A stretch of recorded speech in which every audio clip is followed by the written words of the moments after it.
Bueno, ahí empezó a grabar. A veces falla, esto lo voy a tener que revisar porque es un tema. No poder grabar la clase porque sé que muchos las ven posteriormente grabadas. Bueno, vamos arrancando, así no se nos hace más tarde.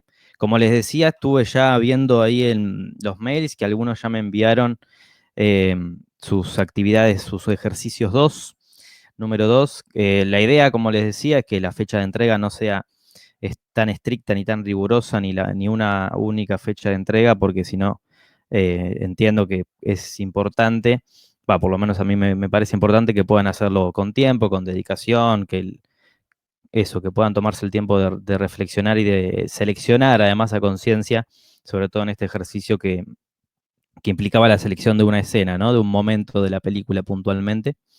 Entonces, bueno, en ese sentido, no hay problema si se demoran un poco, si me quieren enviar alguna consulta por mail. Em, Eso, en los próximos días yo ya estaré haciendo la devolución. Em, Muy bien. Acá están viendo el PowerPoint, ¿no? Que estoy compartiendo. Vamos a ir a la primera, a la frase inicial. Genial. Que bueno, también va a estar bastante vinculada con lo que vamos a ver a lo largo de la clase de hoy. Traje algunos ejemplos con los que me interesaba trabajar y vamos a terminar, que de todas maneras creo que es un tema que no empezamos a ver la clase pasada, que no nos introducimos del todo, pero ya lo venía nombrando yo, que es el texto Palimpsestos de Genet. Vamos a hacer una breve revisión, un breve repaso en las categorías transtextuales que define Genet, porque a mí me parece importante que ya llegando al final de este curso, este taller, ustedes puedan tener una idea de, bueno, cuáles son textualmente hablando, conceptualmente hablando, las categorías transtextuales, las estrategias, digamos, transtextuales que hacemos uso cuando estamos elaborando un texto crítico, un escrito. Si bien son esas categorías que uno mientras está escribiendo un texto nunca se va a poner a pensar en que está llevando a cabo determinado procedimiento, ¿no? Es como esas definiciones, esos conceptos, esas nociones a las que les atribuimos un nombre y que tienen un nombre, sino si buscamos en la etimología, ¿no? De esa palabra, de ese término, de ese concepto, tienen un origen, si bien obviamente todo esto no lo inventa Gerard Genet, el teórico francés Gerard Genet, pero él las define de una manera bastante esclarecedora y lúcida, que a mí me parecía importante poder retomarla, porque como les digo, ya venimos hablando bastante de Genet. De hecho, en la primera clase hablábamos de la crítica como un metatexto, ¿recuerdan? Así que bueno, mi intención en esta clase es poder repasar un poco estas categorías. Vamos a ver un videito divertido en relación a eso. Pero bueno, antes, así a modo de introducción, que siempre parece un poco aislado, pero yo creo que en este caso no lo es tanto porque se basa y parte del vínculo de esta relación dialógica, ¿no? De diálogo y de intercambio permanente que tenemos entre el cine y la palabra escrita. Y si vamos un poquito más al asunto, al meollo del asunto, entre el cine y la literatura, ¿no? Las obras literarias en un sentido más genérico, más global de lo que es la literatura. Yo no me acuerdo si eras vos, Isabela, no, o Patricia, no me acuerdo quién me preguntaba por mail y se generaba como un debate que estaba bueno en función de las adaptaciones, ¿no? Y las transposiciones al cine. Tampoco recuerdo, perdóname mi mala memoria, realmente. Fue Isabela, ahí está, ¿viste? No estuve tan mal porque te dije a vos primera, te nombré a vos. Bueno, en función de eso, un poco esto que vamos a ver de esta cita de Robert Stamm, que creo que hasta te había recomendado este texto, te anticipabas un poco a esto que yo quería hablar en una de las clases, en una de estas últimas clases. Ya lo tenía pensado, lo tenía premeditado, pero bueno, todavía no quería como meterme tan de lleno en ese mundo, en ese tema, y tampoco lo vamos a hacer con tanto nivel de profundidad y de énfasis, porque podríamos estar clases enteras, ¿no? Debatiendo, digo, sobre el diálogo y el vínculo cine-literatura, cine-obras literarias u otras obras, otras formas de expresión desde la palabra escrita, como la poesía, ¿no? Que no necesariamente tienen que ver con la literatura, tal vez más narrativa. Pero bueno, realmente me parecía interesante dedicarle unos momentos, porque además nos sirve para pensar en la palabra escrita, ¿no? De una manera un poco más, si se quiere, recursiva, en el sentido de que al fin y al cabo la palabra escrita es nuestro recurso de nosotros como críticos, como analistas, como pensadores del cine.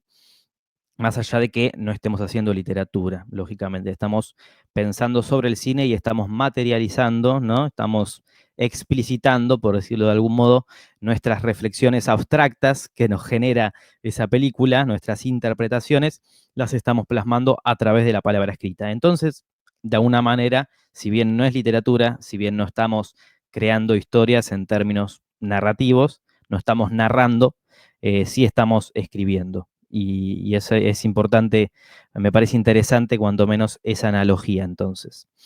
Em, por lo tanto, retomo lo que decía recién, partiendo de este vínculo y de este debate que se ha sembrado ya desde hace décadas, ¿no? De mediados del siglo XX y antes, desde los inicios del cine, sin ir para ir bien a la antigüedad, digamos, al origen, a los tiempos nodales, siempre hubo un debate sobre si las adaptaciones o las películas que parten de obras fuentes literarias son o no una traición a la obra literaria, deben o no respetar, ¿no? A rajatabla, digamos, con un nivel de rigurosidad extremo y literal, ¿no? Valga la redundancia, a la literatura, deben ser literales a lo que plantea, en relación a lo que plantea esa obra fuente literaria, o no, ¿no? ¿Qué hace original a una obra cinematográfica en relación a una obra literaria?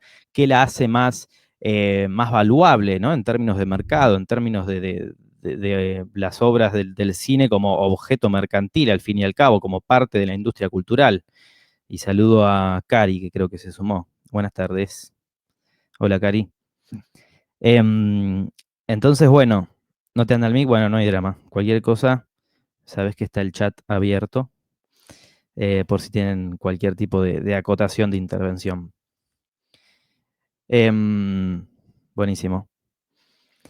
Entonces, bueno, este debate, ¿no? Retomar este debate que tiene mucho que ver con lo que hacemos y que al fin y al cabo, volviendo a Genet, ahora nos vamos a meter un poco más de lleno en él y en sus categorías transtextuales, sabemos muy bien que el cine parte de la cultura, el cine parte de textos preexistentes, yo esto lo vengo diciendo permanentemente, pero porque es indefectible, ¿no? Es es una condición inherente al cine y más aún al cine de hoy y a las producciones artísticas de hoy. El diálogo está permanentemente entrando en juego ahí, la relación y las referencias, los homenajes, las alusiones, lo veíamos cuando hablábamos de Lynch, lo veíamos cuando hablábamos de Tarantino,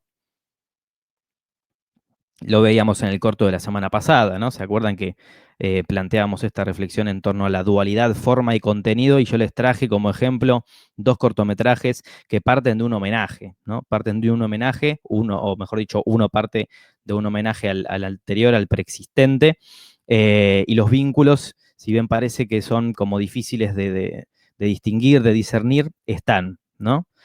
Por más allá de que los procedimientos formales eran totalmente diferentes. Entonces, esta cuestión de que el cine parte del texto escrito siempre está de alguna manera. Por eso traigo a colación esta primera frase que retoma un poco ese debate de las adaptaciones en el mundo del cine y de su vínculo con la literatura. Leo la frase, hablamos un poquito y avanzo. Dice Robert Stamm, ¿no? El texto este lo tiene en la bibliografía, así que cualquier cosa se los recomiendo. Es un capítulo que yo tomo muy breve y están realmente muy buenas, muy enriquecedoras las reflexiones que aporta Robert Stamm. Dice, el escritor y el cineasta, según una vieja creencia, viajan en el mismo barco, pero ambos esconden un secreto deseo de lanzar al otro por la borda. La relación entre las dos artes es vista como una lucha darwiniana a muerte, en lugar de ser vista como un diálogo que podría ofrecer un beneficio mutuo de fertilización cruzada. La encarnación cinematográfica es vista como algo que hace obsoleta a la literatura, como revelar retroactivamente simples palabras, en cierta forma débiles, espectrales e insubstanciales. En términos freudianos, la adaptación en el cine es el hijo edípico que simbólicamente mata a su padre, el texto fuente. Bueno, fíjense que yo ahí arriba, este título, este subtítulo, mejor dicho, lo agregué yo, no lo dice Robert Stamp, se lo adjudiqué yo ahí, pero en realidad no es así. Esto del cine parricida, ¿no? Me imagino que sabrán o estarán o habrán oído nombrar alguna vez esta palabra, ¿no? La habrán leído, digo, en algún sitio. La idea del parricidio, ¿no? Del asesinato del propio padre o del vínculo consanguíneo, familiar. Digo, esta cuestión de que el cine, como séptimo arte, como síntesis de todas las demás manifestaciones artísticas precedentes, de alguna manera viene, aparece para hacer obsoletas, ¿no? Para volver obsoletas y para condicionar y limitar las potencialidades de las manifestaciones artísticas precedentes. Una de ellas, la literatura, que va a ser una fuente sigue siéndolo, una fuente inagotable de historias a ser llevadas a cabo, a ser eh, reproducidas, transformadas y aplicadas, podríamos decir, al cine, ¿no? En un montón de distintos formatos inclusive, no solo películas, sino también series, cine expandido hoy en día, nuevos formatos virtuales, videojuegos, que al fin y al cabo también muchos tienen que ver con el audiovisual, si bien no lo podemos definir como arte cinematográfico. Todo eso, bueno, la literatura ha alimentado mucho y lo que se dice, tal vez en términos generales, estamos haciendo acá como una mirada así a vuelo de pájaro y muchas veces reproducido por la opinión pública de la crítica, ¿no? Esto hay que asumirlo, por los textos críticos es que se generan estas opiniones, es que se construyen esta suerte de postulados sobre qué son las adaptaciones o cómo atacan y cómo eh, reducen los sentidos de la literatura, las adaptaciones en el mundo del cine, ¿no? Yo creo que a lo largo del tiempo tenemos muchos casos donde se pueden reconocer estas operaciones, estas realidades. Acá lo que hace Stam de alguna manera es elaborar como una síntesis, ¿no? Y una alegoría de que, bueno, el cine al fin y al cabo mata a su padre, la literatura lo deja como un arte abstracto, como un arte de palabras, como un arte de una pequeña minoría culta, intelectual, y que el cine llega como esa forma de manifestación artística masiva, popular, sin dudas hay originariamente un prejuicio de clase, inclusive, ¿no? Una perspectiva clasista, hasta elitista, si se quiere, en el sentido de que el cine es para las masas, para las clases populares que se acercaban a esas ferias y a esos espectáculos masivos para poder ver las proyecciones. Estoy hablando a principios del siglo XX, y que la literatura poco a poco, ¿no? Que antes los diarios, los periódicos y el texto escrito se había masificado de esta manera, la literatura poco a poco y los textos escritos en general se empiezan a convertir en eso, en expresiones artísticas para unos pocos y para los sectores más intelectualmente prestigiosos o simplemente eh, codiciados, por decirlo de alguna manera. Es interesante esto que dice Stam, que no es una novedad, porque es algo que podemos reconocer leyendo un montón de críticas, inclusive viendo películas y viendo declaraciones, sobre todo, yo creo que esto es lo que más podemos reconocer, identificar como espectadores.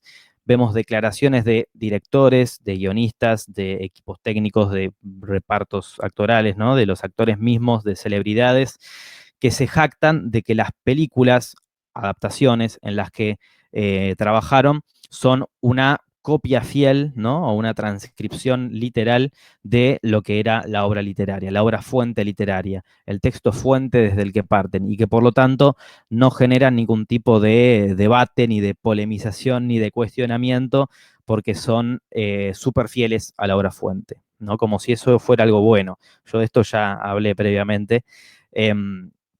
También a raíz de esta consulta que me había hecho Isabela, ¿no? Que realmente es un debate muy rico, muy interesante.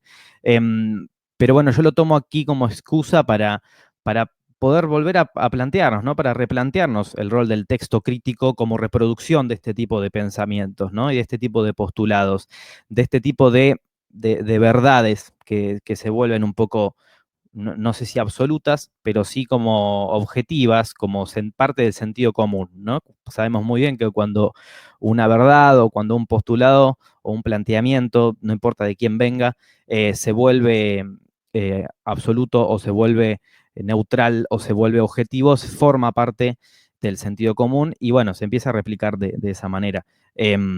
Por lo cual va a haber muchos espectadores comunes que salen de ver una película que es una adaptación o que es una transposición de un texto fuente literario y van a decir si es buena, si esa obra cinematográfica respeta casi a la perfección y de manera literal, como ya veníamos diciendo, la historia que plantea esa obra fuente literaria. Y si no lo hace, va a ser una traición. Se va a hablar de traición, de infidelidad, ¿no? De que el cine lo que reproduce en cierto sentido es una manifestación casi parasitaria, dice Robert Stan en un momento del texto que no incluí acá, ¿no? Esta operación parasitaria del cine en tanto lo que hace es ir chupando la sangre de ese texto literario, quitarle todo su valor, toda su potencialidad y volverlo un texto burdo, ¿no? Una copia de ese texto literario que era puro, que era reverencial, que era autónomo,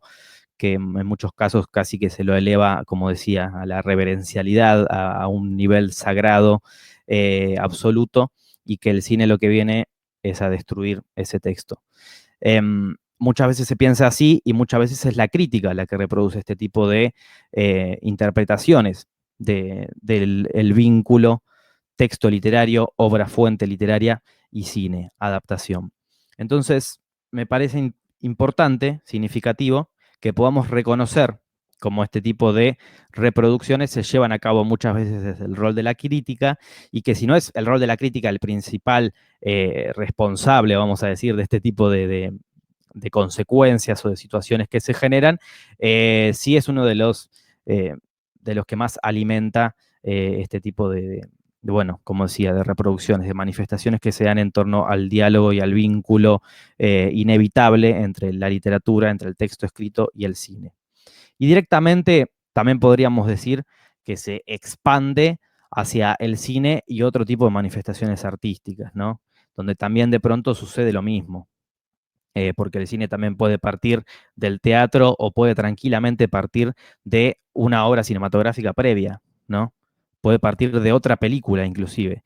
Y este debate también aplica para ese tipo de diálogos, para ese tipo de desplazamientos, digo, de una película que se vuelve a hacer, lo que conocemos como remake, ¿no? Una reversión, querer rescatar un clásico y volver a crearlo de una manera distinta. Muchas veces cuando ese clásico se intenta copiar o transcribir, tal vez actualizar en términos de contexto sociohistórico, se suele decir que no, que eso es una falta de respeto a la obra original, que deberían mantener el nivel de sentidos contextuales, respetar el marco sociohistórico al que pertenecía esa obra original, etcétera, etcétera, ¿no? Lo mismo suele pasar con la identificación en los personajes, con la caracterización en los personajes. Se habla de que se está corrompiendo esa caracterización de personajes, esa identidad propia de los personajes que tenía la película original, bueno, etcétera. Esto lo que hace es, obviamente, lo más fatal, digo, que se está reconociendo en este tipo de pensamientos y de reflexiones, es quitarle el valor estilístico a la obra cinematográfica, a la película en sí misma. ¿Por qué? Porque de pronto deja de importar, por ejemplo, ¿no? Por nombrar a la figura central, al director o a la directora como figura autoral, esto que vengo insistiendo tanto, la cuestión de poder identificar rasgos de estilo particulares en una obra, en una película, en una manifestación artística. Siempre lo que hace singular y distintivo a un suceso artístico va a ser cómo se hilvanan, cómo se articulan y cómo se llevan a cabo todos estos procedimientos formales, que son los que dotan a esa obra de particularidad, de especificidad, porque la historia que cuentan puede ser siempre la misma. Volvemos al debate forma y contenido que planteaba y que trataba de poner sobre la mesa la semana pasada, ¿no? La historia siempre es la misma, los conceptos y los valores y sentidos más temáticos, conceptuales, siempre se repiten. El qué siempre se repite. Lo que hace distintivo a una obra, lo que hace singular a una obra, es su forma. Son los procedimientos formales, es el cómo. Y eso, ¿quién quién le da ese cómo, quién hace que esa obra pueda adquirir ese cómo, ese procedimiento formal característico, la figura autoral, en gran medida. Entonces, si se reproducen este tipo de pensamientos en torno a la relación de las adaptaciones con la literatura, ¿no? Como si fuera algo parasitario, como si fuera una copia burda de lo que es la literatura, lo que se está, a lo que se le está prestando atención, lo que se está ignorando, lo que se está limitando y condicionando es al poder simbólico del cine desde sus rasgos formales. Em,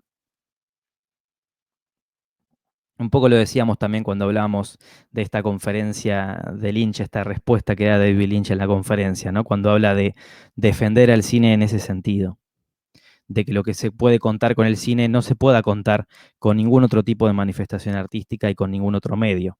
Y esto no es infravalorar o restarle importancia a los otros medios de expresión, sino que es atribuirle también desde el discurso, ¿no? Desde las declaraciones, que es al fin y al cabo lo que hacemos nosotros los críticos, como eso, como emisión de discursos, como reproducción de ideas, que no se repita esto, que no pase de boca en boca, esto de que el cine tiene que quedarse arraigado y atado a la obra fuente cuando se trata de, por ejemplo, una adaptación o una transposición.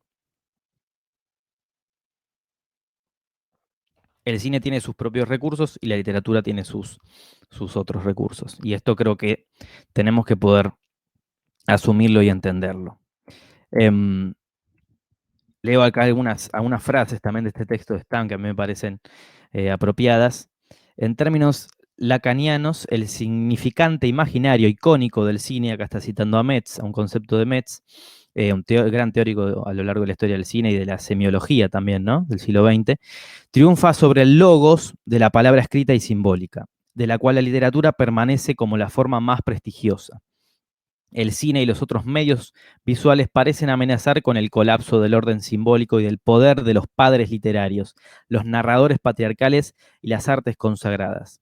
Fíjense qué interesante, qué insistencia por parte de Stam en atribuirle a la literatura, al rol de la literatura, de manera, como decía, siempre elijo como frases en donde se nota el posicionamiento crítico, cuestionador, de denuncia crítica, ¿no? Y bien contundente, bien determinante de los autores, le atribuye a la literatura este rol de padre, ¿no? De los narradores patriarcales y de las artes consagradas, tal vez, como decía, en un nivel más intelectual, en una concepción más de obra de arte moderna, propia de la concepción burguesa que se empieza a resquebrajar hacia mediados del siglo XX, ¿no? Esta idea de la obra de arte como algo reverencial, distante, digno de ser observado sin ningún tipo de intervención por parte del espectador.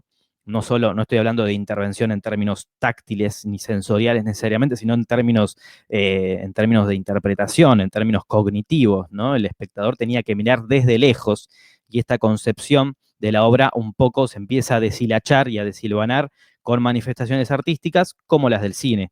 De esto no hay dudas. El cine viene a generar esta disrupción. Y fíjense acá que habla muy bien del logos, ¿no? De la idea abstracta, de la abstracción que permite la palabra escrita y simbólica. Mientras que el cine es una amenaza, en cierto sentido, de ese orden simbólico abstracto del logos. ¿Por qué? Porque en el cine hay cuerpos, ¿no? Esto lo vemos en la segunda cita. El asunto importante es que para algunas mentes literarias, el compromiso del cine con los cuerpos, ¿no? Pues nosotros vamos al cine y vemos cuerpos, movimientos, fricción, intercambio, palabras, ¿no? Vemos acción, vemos drama encarnado.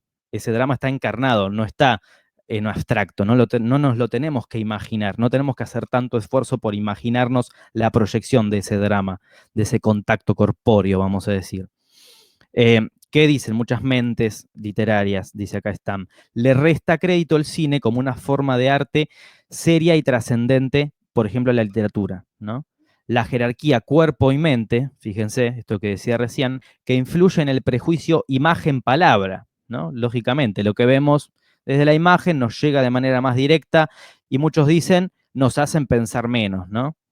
Por lo que las películas son desdeñadas por negociar con las superficies, literalmente con lo superficial, con lo terrenal, con los cuerpos, con la mundanidad, con la terrenalidad. No existen esas palabras, me parece. Ya estoy flasheando, perdón, pero se entiende a dónde voy, ¿no? En el sentido de que este es un pensamiento, esta es una concepción teórica, como digo, muy moderna, en cierto sentido, hoy en día, con la contemporaneidad, en pleno siglo XXI, tal vez estas ideas ya están un poco desarraigadas o más débiles o menos instaladas, tal vez, ¿no? También tiene mucho que ver con la idea de la deconstrucción en un sentido más filosófico, que también es muy propio de la posmodernidad y la contemporaneidad. Pero fíjense cómo estas ideas son ineludibles, estas dualidades, si se quiere: imagen, palabra; superficie, profundidad; forma y contenido, también, ¿no? Literatura y cine, literatura y adaptación. Hasta hoy en día, esto entran en internet, buscan una crítica, ahora no se me ocurre ningún ejemplo, pero buscan una crítica de una adaptación al cine reciente que parta de una obra literaria y se va a atribuir como un rasgo positivo, como algo bueno, como algo digno de ser celebrado y aplaudido, que esa obra cinematográfica haya respetado a la perfección todo lo que promete y lo que plasma la obra fuente literaria. Eso es así y nos vamos a seguir encontrando con este tipo de reproducciones desde los textos críticos. Y no estoy diciendo tampoco que esté mal, lo que estoy diciendo es que la reproducción de esas ideas sin un argumento sólido desde nosotros como críticos y no como opinólogos, ¿no? Porque yo ya vengo diciendo bastante esto de que cualquiera puede salir de ver una película y decir, me gustó por tal cosa, no me gustó por tal otra, ¿no? Y demoler los postulados de una película porque no les gustó, porque de manera catártica o emocional no sintieron esa conexión con la película. Nos puede no gustar y al fin y al cabo el juicio valorativo en la crítica tiene que estar, pero nosotros como críticos somos conocedores, somos expertos en cierto sentido porque conocemos los códigos y los recursos propios del cine. Tiene que haber un argumento, tiene que haber una justificación para que se establezca ese posicionamiento crítico. Por lo tanto, no podemos ser ingenuos de andar generando reproducciones y repeticiones de cuestiones que ya han quedado, tal vez, como digo, ¿no? Instaladas. Tenemos que proponernos a nosotros mismos, por lo menos, poder debatir, poder interrogarnos, poder cuestionar estas dualidades. Esta idea de que el cine es burdo porque nos deja todo servido, porque nos cuenta una historia en imágenes y sonidos y entonces no genera ese vuelo, ¿no? Ese vuelo intelectual, ese vuelo trascendental, ese vuelo serio, ¿no? Serio en términos de eso, de intelectualidad, de trascendencia, que me proponía, por ejemplo, que me propone un texto escrito en literatura. Ahí estoy leyendo lo que ponían en el chat. Cari dice que bueno, nunca lo había pensado así antes. Isabela, Juan, ¿y cuando una película queda tan distinta de la obra fuente que ni parece basada en ella? Bueno, ahí ya nos metemos en categorías transtextuales, diría Jeanette, ¿no?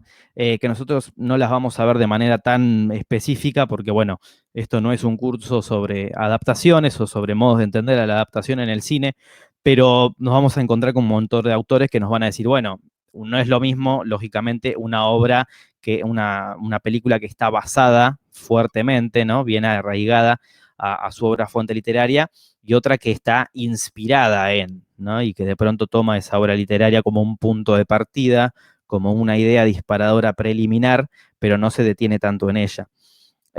Hay, como digo, hay categorías, hay desviaciones, hay modos de dialogar entre el cine con las obras fuentes literarias. Blow Up, que muchos la eligieron para, bueno, o algunos para trabajar en la primera actividad, para este primer ensayo de escritura, es una obra cinematográfica que podríamos definir que el vínculo con el cuento de Cortázar, La Babas del Diablo, es es inspirado en, digamos, es una película de Antonioni, bueno, como digo, algunos la seleccionaron para trabajar, así que la conocerán, que parte de manera libre, es una adaptación libre, podríamos decir. Hay un autor que se llama Sánchez Noriega que lo define así, ¿no? Que dice que hay adaptaciones más libres, adaptaciones más transpositivas, adaptaciones más interpretativas y adaptaciones más libres. Y bueno, en este caso sería una adaptación más libre, donde hay una inspiración inicial, donde hay una labor creativa más fuerte por parte de la figura autoral desde el cine, que en este caso es Michelangelo Antonioni.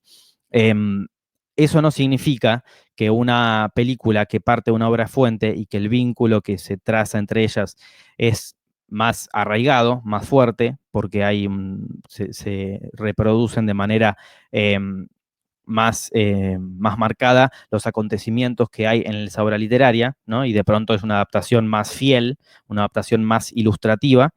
Eso no significa que ahí no haya labor creativa por parte del director, por parte de la figura autoral, por parte del equipo técnico que trabaja en esa película.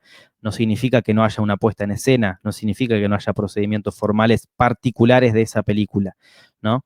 Y yo creo que eso en un texto crítico debería ser en donde se pone el acento cuando se está hablando o se está criticando o simplemente se está analizando una escena de esa película. Y no el acento puesto en esta obra cinematográfica es buena, es efectiva. ¿Por qué? Porque respeta al texto fuente a la perfección, ¿no? Yo creo que ese sentido, que esa observación eh, disminuye el valor simbólico del cine, la potencia artística del cine, vamos a decir. Es mi posicionamiento, como digo, y por eso traigo este tipo de autores y de reflexiones que un poco sirven para seguir alimentando el debate, que no obstante no es un debate cerrado.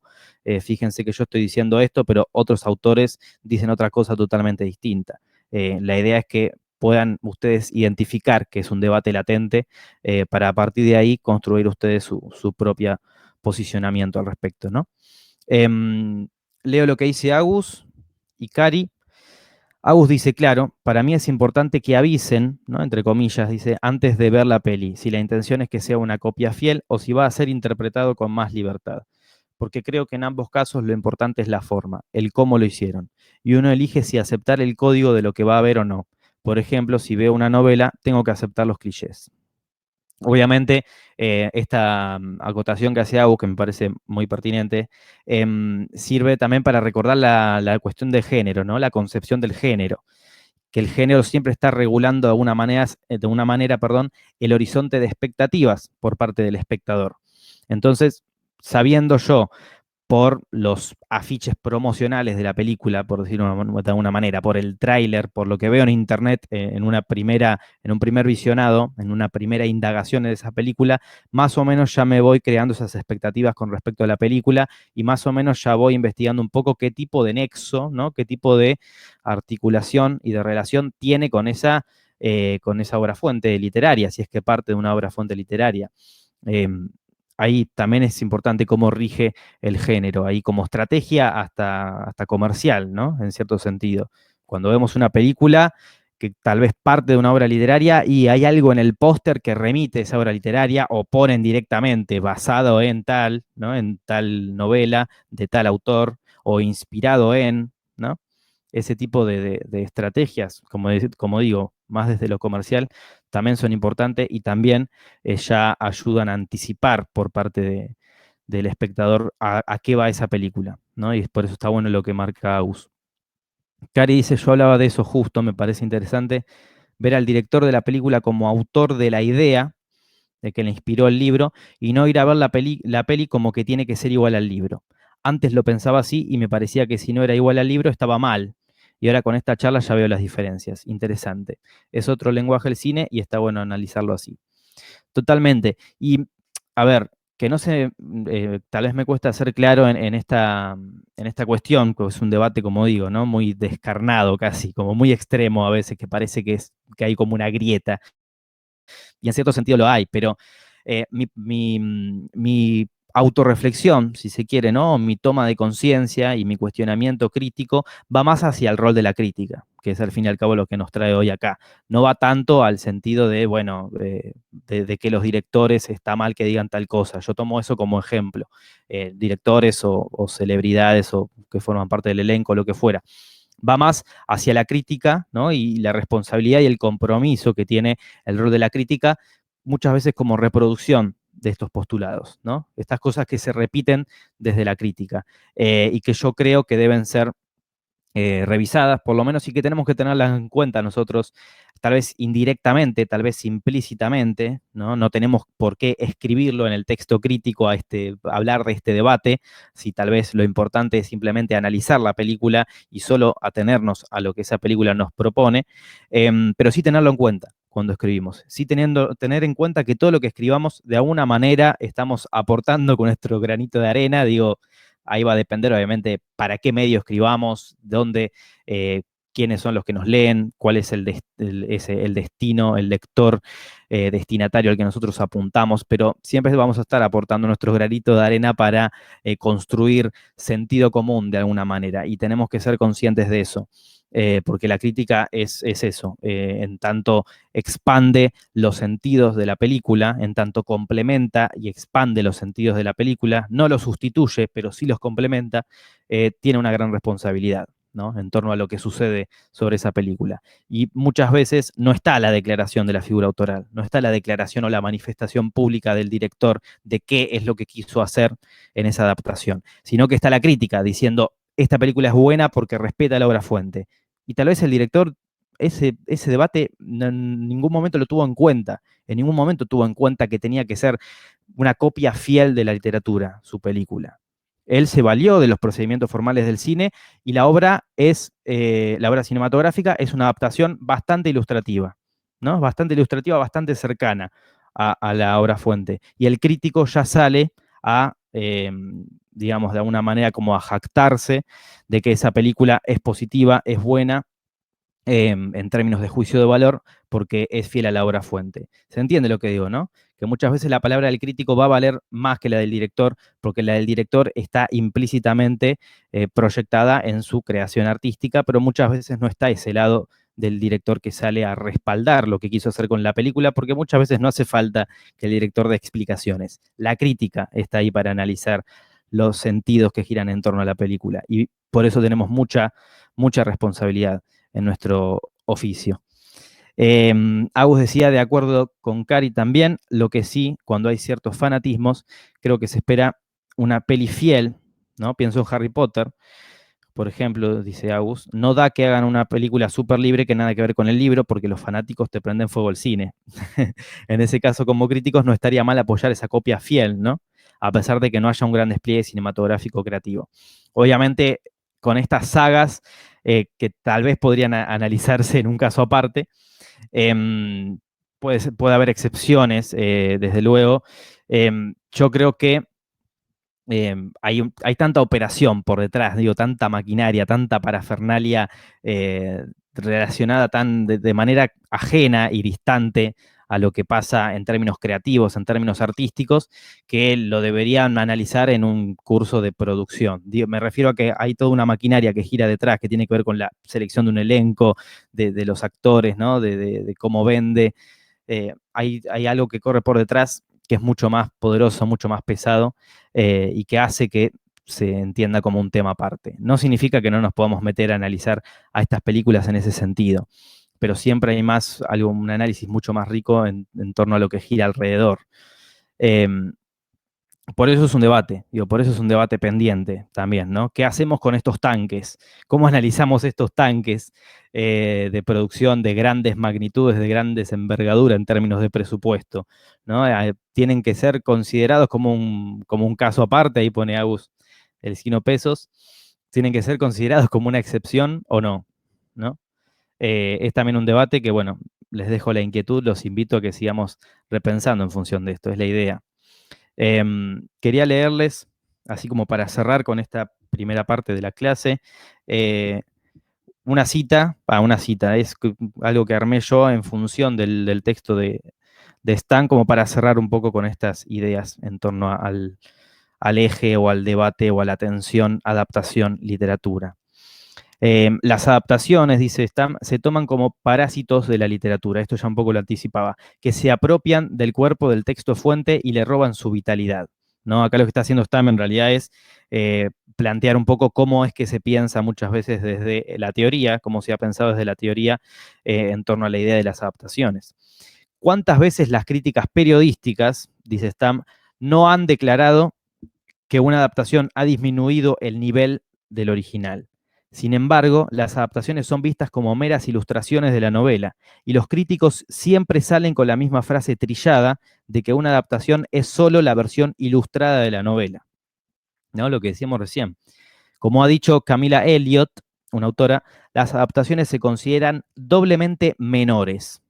Son menores que las novelas porque solo son copias del original, pero son menores que las películas porque no representan el cine puro. Miren qué interesante este otro debate en el que no nos vamos a meter porque si no, no nos vamos más. Pero está hablando Stam de cómo las adaptaciones mismas son consideradas como algo aparte, como algo enajenado del cine en general, ¿no? Son menores que las películas porque no representan el cine puro, entre comillas, carecen de la fluidez representativa en su propio campo. La crítica de la adaptación provee una serie de disyuntivas y de círculos viciosos. Una película confiable, entre comillas, es vista como poco creativa, pero una película no confiable es una traición vergonzosa al original. Una adaptación del texto a la época actual es reprendida por no respetar el periodo de la fuente, esto que decíamos. Sin embargo, las películas de época son acusadas de no atreverse a actualizar el texto. Si una adaptación presenta de manera literal las escenas sexuales de una novela, se le acusa de vulgaridad. Si no lo hace, se le acusa de cobardía. Parece como si el adaptador nunca pudiera ganar, dice Robert Stamp. Hasta la 3 AM seguía la clase si vamos por ahí. La verdad que sí, pero bueno, fíjense, no sé si les esclareció un poco más a qué apuntamos con este debate, con esta idea de cómo la crítica reproduce este tipo de planteamientos, este tipo de reflexiones. Acá Robert Stamp lo vuelve a remarcar, de nuevo haciendo el énfasis y poniendo el acento en el rol de la crítica y en cómo pareciera que el adaptador nunca pudiera ganar precisamente por eso. Acá le está culpando de alguna manera, está echándole la culpa directamente a la crítica, ¿no? Como reproducción de opinión, como manipulación del sentido común. Al fin y al cabo, el adaptador no se va a poder defender. ¿Por qué? Porque el poder de la verdad, de la razón, el poder de volver postulado absoluto y neutral y por lo tanto parte del sentido común para el espectador que va a ver la película, ese poder va a estar en el rol de la crítica. Eso es lo que está diciendo de manera acá entre líneas Robert Stamp y yo creo que es muy cierto y que por eso no tenemos que pensar en cómo nuestro rol es tan simbólicamente en este sentido tan importante, ¿no? Digo simbólicamente porque tampoco nadie lo dice. Nadie anda por ahí diciendo la crítica es lo más importante cuando sale una película porque le atribuye a la película ese rol determinante, constructor y reproductor de sentido común en la población. Tal vez nadie dice que la crítica haga eso, pero simbólicamente tenemos que admitir que sí es así. Por lo menos eso es lo que yo entiendo y por eso traía a colación este texto. Hay un micrófono, puede ser que esté prendido y genera un poco de ruido o solo yo escucho capaz. Creo que... Ah, ahí está. Gracias, perdón. Bueno, ¿se entiende qué quiero decir con esto? ¿Hay alguna duda? Porque sí, la verdad que es un debate que, bueno, acá había traído estas placas, las vimos la semana pasada, así que ahora vamos a pasarlo, a menos que tengan alguna duda. ¿Se entiende? Cari dice que está genial todo, y sí, está genial, el tema es si se entiende algo, pero... Bueno, gracias, Agus. De todas maneras, sí, esto es un debate que googlean, buscan en YouTube y pueden seguir divirtiéndose por horas. Vamos a ver un video, si les parece. Em, Ustedes tienen que identificar, igual lo van a ver al toque porque es una especie de compilado de referencias de una escena puntual, que no sé si la vieron, si no la vieron se las recomiendo, es como una película muy consagrada, determinante, em, no me sale la palabra, pero como muy bisagra en la historia del cine, que es El acorazado Potemkin de Sergei Eisenstein. Y bueno, vamos a ver cómo una escena puntualmente muy conocida y muy paradigmática de esta película se reproduce a modo de referencia, a modo de alusión y de homenaje, con diversas transformaciones y modificaciones, cómo se va tomando como referencia esta escena puntual como para seguir pensando un poco más en esta idea de que todo texto parte de otro texto y cómo se generan transformaciones también a partir de eso, desde las apropiaciones que se lleva a cabo cada director. Esto nos va a servir como puente para luego hacer, como decía, esta revisión de las categorías transtextuales que propone Gerard Genet.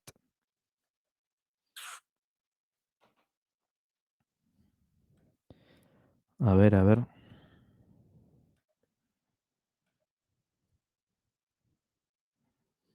Ay, creo que no puse compartir audio, perdón. Compartir audio.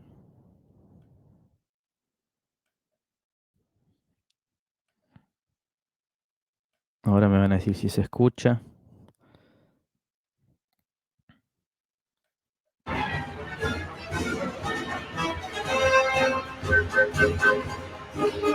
Se escucha, ¿no? Genial.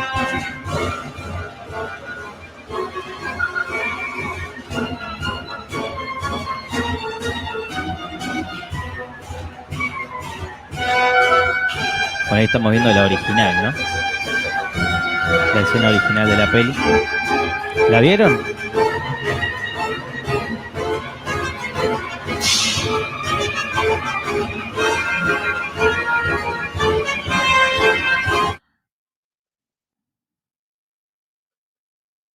We somehow seemed to lose each other the day before yesterday. I'm so sorry you were called away.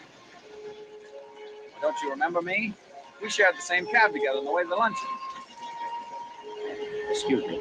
May I have your picture, Mr. Van Meer? Thank you.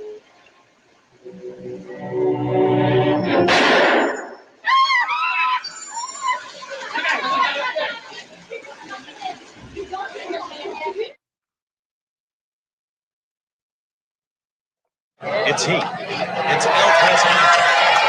Waving at the crowd. The citizen's spirit rings out. He turns. He runs toward the garden. Maybe this crowd is going. He's walking across our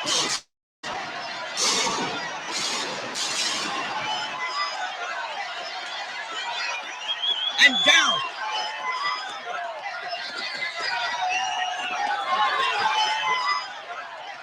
It's over. It's all over for El Presidente. This reporter is going to get to him, if he can, through this mob for one last word.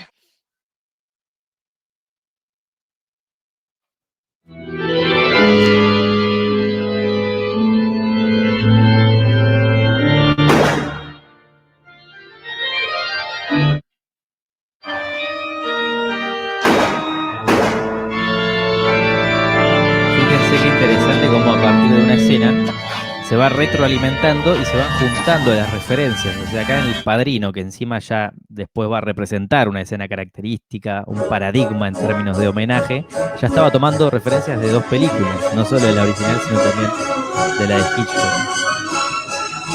Y luego la del Padrino, obviamente, lógicamente, se vuelve también una escena digna de ser homenajeada, en cierto sentido, partiendo de otro homenaje previo.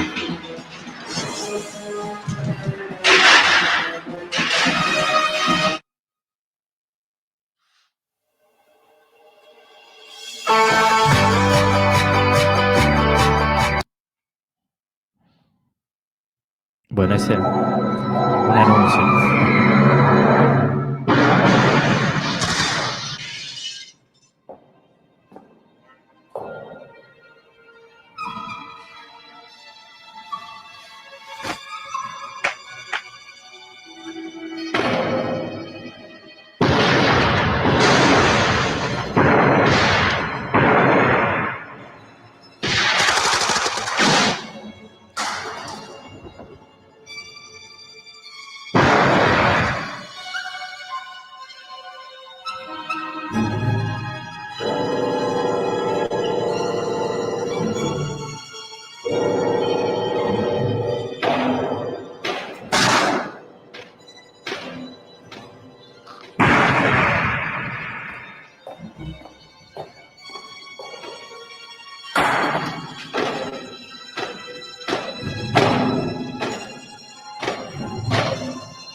En otra peli súper reconocida, ¿no?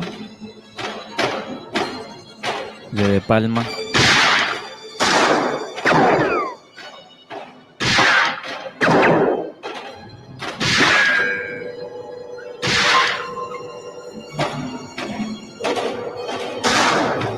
Esperen porque voy a buscar una última, porque esta es medio larga.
Hey, look! It's the president!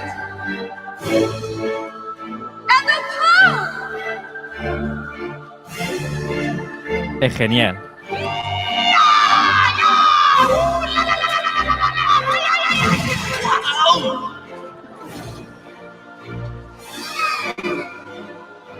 Oh my God! Look! It's disgruntled postal workers!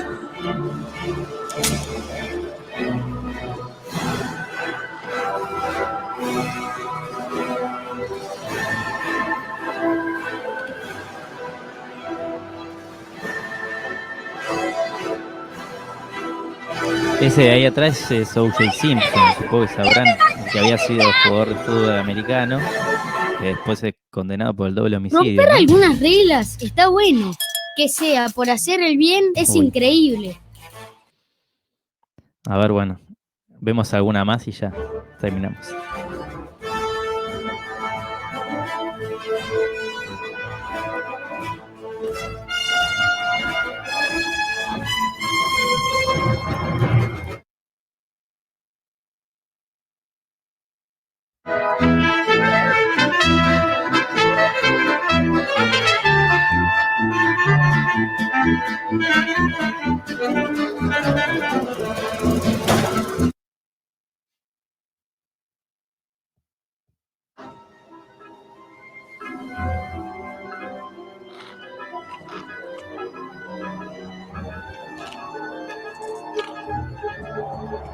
Joshua!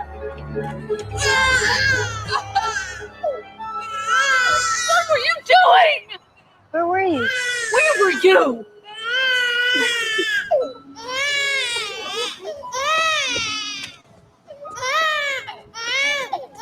Brad.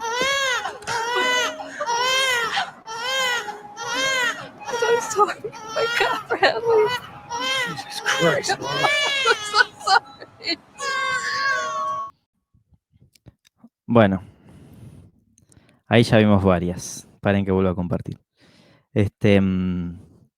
No, bueno, quería compartirles este pequeño compilado, como les decía, de un compendio así de referencias, ¿no? De películas, algunas clásicas, otras no tanto, pero que bueno, parten todas de este momento puntual que se vuelve, como digo, característico en la historia del cine, que es, bueno, la secuencia en las escaleras de Odessa, una escena muy importante de la película del acorazado Potemkin. Cómo ese homenaje además se va, como decía, ¿no? Retroalimentando porque empieza a juntar relaciones y bueno, y juegos simbólicos y referencias y citas de otras películas y luego se van juntando esos propios homenajes para construir otras escenas también muy características y paradigmáticas de la historia del cine, como por ejemplo la secuencia de muertes del Padrino, juntando referencias, ¿no? Retroalimentando en ese sentido también, de buscar maneras de resolver desde lo formal, desde la puesta en escena, ¿no? Cómo resolver una secuencia de muertes. Bueno, vamos a tomar 2 o 3 referencias muy célebres, muy reconocidas, que entren en diálogo con películas previas, históricas, ¿no? Importantes y, como decía, bisagras para la historia del cine, y a partir de eso seguramente la secuencia de muertes se va a volver mucho más potente simbólicamente hablando, ¿no? Más allá de lo narrativo, más allá de lo dramático, de que era un punto de quiebre que mueran esos personajes en ese momento, ¿no? Más allá de lo que independientemente, autónomamente signifiquen esas muertes para esa película, desde lo formal, desde la puesta estética, ¿sí? Desde los procedimientos formales que se llevan a cabo, se vuelven mucho más característicos. ¿Por qué? Porque está partiendo de momentos previos, de referencias y de citas y de alusiones a otras escenas características. Esto vuelve a la película menos original, ¿no? O podemos tildar de eso, de vagos a los directores de las películas porque parten de referencias y de homenajes a películas previas. Bueno, eso es parte también del debate que estamos tratando de entrarle y poner en jaque y de entrar en cuestionamiento con este tipo de abordajes, ¿no? Yo prefiero decir, y estar de acuerdo con Gerard Genet, cuando desde la literatura plantea este tipo de referencias, este tipo de reflexiones, este tipo de planteamientos, que nos habla de que todo el tiempo va a haber rasgos formales, ¿no? Va a haber juegos que entran precisamente en juego y en vínculos con otros textos previos. Siempre va a haber un diálogo entre textos. Lo que importa cuando hablamos de contexto, ¿no? No es esta cuestión o también esta idea como muy promovida y como muy repetida de que el sentido está en el texto, sino que muchas veces el sentido está entre los textos, entre ese diálogo constante, entre manifestaciones textuales. Y en este caso, cuando decimos texto como categoría textual, nos estamos refiriendo a cualquier objeto, cualquier producto que parte de la cultura, ¿no? Que se origina en un marco cultural determinado. Por eso hablamos del cine también como un objeto textual en este sentido, por más que suene raro. Y esto no lo estoy inventando yo, digo, cuando hablamos de texto audiovisual, también estamos refiriéndonos al cine en este sentido. Acá ya nos estamos corriendo un poco de la concepción del cine en tensión o en diálogo con la literatura, y estamos hablando en un sentido más general, de textos que entran en constante entrecruzamiento. Gerard Genet, precisamente, va a definir a estos procedimientos textuales como toda esta idea de la transtextualidad, digo, como gran grupo, como gran categoría genérica, como todo lo que pone el texto en relación manifiesta o secreta con otros textos preexistentes, precedentes. Texto como diálogo en forma audiovisual, pregunta Cari. Sí, precisamente así es como tratamos de entenderlo cuando vemos, por ejemplo, este tipo de referencias entre películas, como las que les acabo de compartir, ¿no? En este caso, como les decía, vamos a hacer una revisión por las principales categorías transtextuales que define Genet y vamos a tratar de ir identificando en alguna de ellas, bueno, primero ir haciendo como una especie de enumeración, así, o de descripción de sus características principales y también identificando lo que vimos recién, ¿no? De alguna manera, todos estos diálogos entre películas. Fíjense que la primera categoría que define Genet, que es la categoría de la intertextualidad, es de alguna manera en la que mejor podríamos encuadrar este ejemplo que acabamos de ver, y tal vez es lo que más podemos identificar en muchas películas que vemos de manera más cotidiana, ¿no? Más habitualmente, a lo que estamos acostumbrados. La intertextualidad sería esta copresencia entre dos o más textos en un mismo texto, ¿no? La presencia efectiva, dice Genet, del fragmento de una porción de un texto en otro. ¿Cómo se identifica, cómo se produce esta presencia, esta copresencia, esta convivencia o coexistencia, como prefieran llamarlo, a partir de estos tres tipos de manifestación? Esto va a estar mucho más fácil de distinguir en la literatura, lógicamente, ¿no? Cuando hay una cita, cuando hay un plagio o cuando hay una alusión u homenaje. Cuando hay una cita, lógicamente, van a estar las comillas, va a estar la referencia bibliográfica, ¿no? O autoral, o lo que fuera. Cuando hay un plagio, va a haber un procedimiento judicial, una denuncia al respecto, va a haber ese tipo de cuestiones que entran en juego. Y cuando hay un homenaje, va a estar partiendo, la gran mayoría de las veces, digo, no está incluida esa referencia textual de dónde se está partiendo, pero sí se va a entender que parte de alguna escena o de alguna idea muy característica históricamente hablando, ¿no? Tiene que ser algo reconocible para que ese espectador, ¿no? El espectador lector, pueda identificar que lo que se está viendo ahí es una alusión, un homenaje y no un plagio, ¿no? Tiene que poder reconocerlo, tiene que poder identificarlo. Por eso en este caso todas estas películas un poco están confiando en los saberes previos, ¿no? En las concepciones previas por parte del espectador. Confían en que el espectador, en que el público que va a ver esta película es conocedor del cine y de su experiencia cultural, es capaz de identificar que hay una referencia a las escaleras de Odessa del acorazado Potemkin, ¿no? De alguna manera tiene que estar, si bien en muchos casos seguramente la mitad tal vez de los espectadores no pudieron identificar cuando vieron La pistola desnuda, protagonizada por Leslie Nielsen, que ahí había una referencia al acorazado Potemkin por la diferenciación en términos de públicos a los que apuntan, ¿no? Una película absurda, cómica, como La pistola desnuda, y El acorazado Potemkin, una película de régimen serio, bélica, etcétera, etcétera. Son muy distantes, son muy distintas en cuanto a lo que apuntan. desde lo simbólico, pero bueno, la referencia está, y un poco desde la figura autoral se está confiando en que el espectador es un conocedor de ese tipo de referencias. Ahí se distingue el homenaje de la cita o del plagio, en cierto sentido, ¿no? Hago una pausa para tomar un mate. Por eso digo que tal vez lo que acabamos de ver lo podemos identificar o encuadrar, si quieren, mayormente en este primer nivel de categorías transtextuales que define Genet, el de la intertextualidad. ¿Por qué hago este detenimiento? Si bien un poco ya lo dije, en estos tipos de transtextualidad y de diálogos entre textos, porque nosotros